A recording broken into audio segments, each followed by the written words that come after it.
रात में बिस्तर पर पेशाब कईल जवना के नॉक्टर्नल एन्यूरिसिस भी कहल जाला। इस समस्या ज्यादातर समय के संगे हल हो जाला, लेकिन कुछ बच्चा 7 साल चाहे ओकरा से ज्यादा उम्र में बिस्तर पर पेशाब कर सकता रे।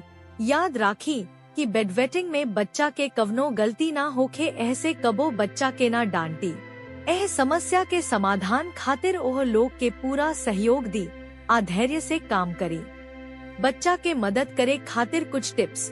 टिप 1, बच्चा के सिखाई कि दिन में ढेर देर तक पेशाब ना रोकी।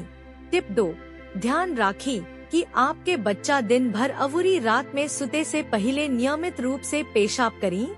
टिप 3, बच्चा के सुते से कुछ घंटा पहले कम से कम तरल पदार्थ देवे के चाहिए।